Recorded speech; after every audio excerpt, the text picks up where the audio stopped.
how it makes my instruments. I use this every time I make a beat. Let's dive right in it. The first thing that I want to cover is EQ. EQ is obviously super important, but so really I just took this low end right here, just moved it up to 120 hertz, just to cut off everything. And I think it's a Steve 8 in flstudio, right? Yeah, Steve 8. Cool, man. So I just want to cut everything off from the 120 hertz because play it, it's just like.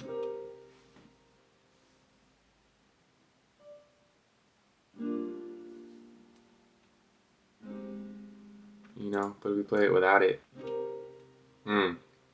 see, like right here.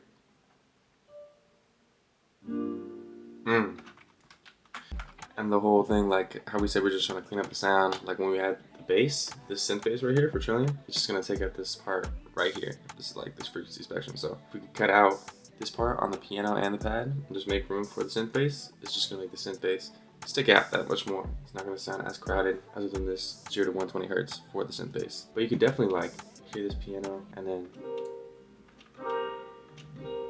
you know, increase wherever like peak is, wherever you hear like the most prominent sonics, and you definitely, you know, just boost that.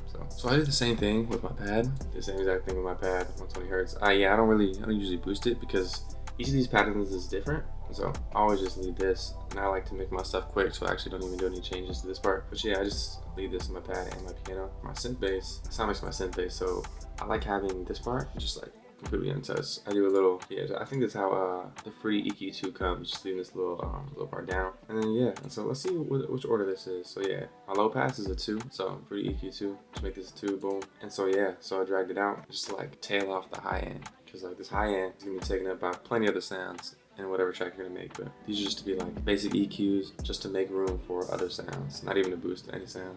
The second thing that I add to all my instruments, my free reverb, boom bam bop. And so for my piano, and I believe my pad as well, it's gonna be so 70% on this free reverb 2. I really only mess with this wet knob at all. Free reverb 2, just mess this wet knob. I took it out, I think it comes with 50 when you load it up. Put that joint up to 70, definitely sounds way more realistic. So yeah, 70% on my pad as well. Yeah, it definitely makes things sound way more realistic, way more real. That's what you're going for. You don't want to like just like a boxy, simple sounding piano. And for my bass, I have my free reverb, same thing, 70%. Next thing I use for my instruments is delay, but not like how you think I use delay. Basically, you're gonna open up Fruity Delay 3, and these things are gonna be like this. So basically, this is how it's gonna load up for Delay 3. You're just gonna wanna lower the time knob all the way down, lower the level knob all the way down, dry knob all the way down, and then mess with this cutoff. And this cutoff is what's gonna determine the sound of this piano. So like,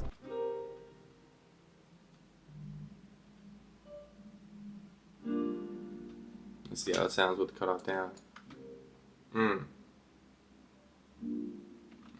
So yeah, so that's the whole trick with like this Fruity Delay 3. You want to like put the time knob all the way down, dry knob all the way down, and then level all the way down, and then just play with this cutoff, and it's like, just creates like a muzzled vibe, and the muzzled vibe is so beautiful. I use it literally on every instrument that I use. Don't matter, just like the cutoff. Basically the same as like a high pass filter, or I'm sorry, a low pass, just like cutting off the high end, you know? It's the same thing, but this way, I don't know. I just learned it this way with Bizworks Beats, and it's done me wonders. It sounds amazing on any instrument I use. So I use this on my keyscape and Omnisphere as well, right here. So boom, same thing. I just mess with this cutoff. And this bass line, I actually do have it as well. For me, on this bass that I picked in Trillion, it just sounds like the exact sound that I'm going for. It kind of requires me to muzzle it all the way. Muzzled 100% right here. So I always use that in every one of my loops. So now stereo width is a huge one, and in my templates I actually just added this. So these are my 3 instruments that I always use in every one of my loops. My keyscape, Omnisphere, and Trillion. Obviously right here. But yeah, as you can see, my keyscape and my Omnisphere, or my piano and my pad, those 2, I have a little bit of stereo width added to them. In flstudio, if you know, right here, this knob, you can add a little bit of stereo width, or you can make an instrument a little more in the mono. So right here, my piano and my pad, I add a little more stereo width to, just to make it like a little more spatial, to cover more room, and make it just sound more wide, intimate. And right here, in a bass, my Trillion, my bass, the whole thing with like sounds like your kick, your bass, your snare, you want those to be in mono. You want those just like to hit in the middle, just to stand out. And so in my template, I have my bass set up, preset all the way in the mono. All the way in mono, and then my pad and my piano, I have it set all the way in stereo width. And if you can see a pattern, guys, like I just really like having all these things preset in my template.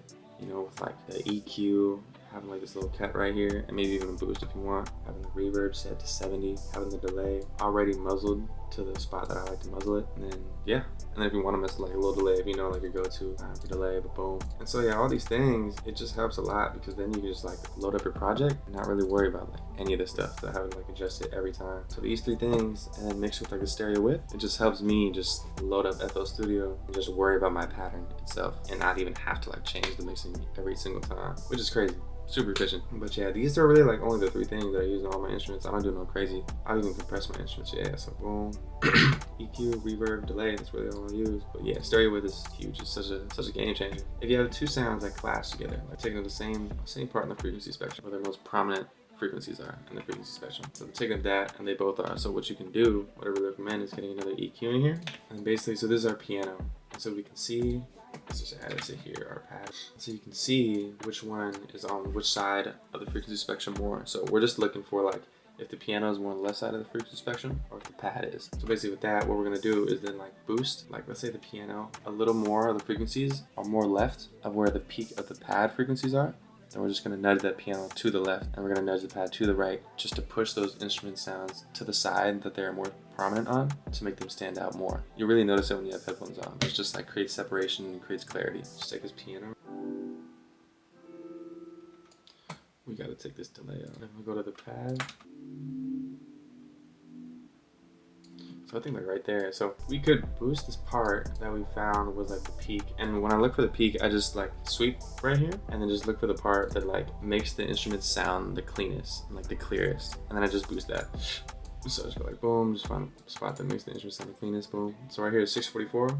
Right here is 1806. And so right here, we can just do this 1806 and then create a little cut right here in 1806. Boom, 3 hertz as well, boom. So 644, we're just gonna create a cut at 644 here, boom, bam. Now essentially what we've done is we've taken the peaks of each instrument that was clashing around the same frequency spectrum, and then we kind of just like boosted the frequency spectrum that made each instrument clear, sound clean, and then we took that away from the other instrument, that frequency spectrum with that instrument. So basically we're just like boosting the highs of one and then cutting out the strength of the other one to make both instruments sound like. So going back to when I said we're gonna like nudge the sound to that side of the frequency spectrum. The pad, in terms of like the frequency spectrum that these sounds are both clashing at, the pad is more prominent on the left of those frequencies. The piano is more prominent on the right of those frequencies. As you can tell by these numbers, the 1806, 644. So with the pad being stronger, like more on the left side, we're just gonna nudge this pad a little bit to the left, which you can do by bringing this like, I like bringing like 25% to the left. But yeah, since this piano is more on the right side, we can nudge this piano to the right here. Boom, 25% again. And yeah, there you go. It's just gonna be like more divided. That's just gonna make it stand out more. We're just gonna make it presumably more clean, more clear. There you go. So there you guys have it. Really just like 5 main elements to keep in mind whenever I mix a loop, whenever I mix any instruments. It's just like to add that EQ to take out the low end, add that reverb to add that depth, add that delay to like really cut off the high end, or add like a low pass filter, add that stereo width, you know, to like make the instrument a little more wide in the mix. Use that panning for sure, that panning and that EQ to like make those instruments clear and more clear, and just like, you know, if two instruments are clashing the same frequency spectrum, just like kind of like separating them, just make them sound more clean and clear. I'm sorry if that was like 6, I think it was 6, but yeah, keep those in mind whenever you mix the instruments. Your instruments definitely gonna sound like way better. I apologize, but yeah, hopefully you folks learned something new from this video, and if you did, definitely let me know in the comment section below. If folks found it valuable, definitely make sure to subscribe to this channel. I'll be posting videos like this a lot more on this channel. So, but I appreciate y'all again for rocking with me in this video. See y'all in the next one. Deuces.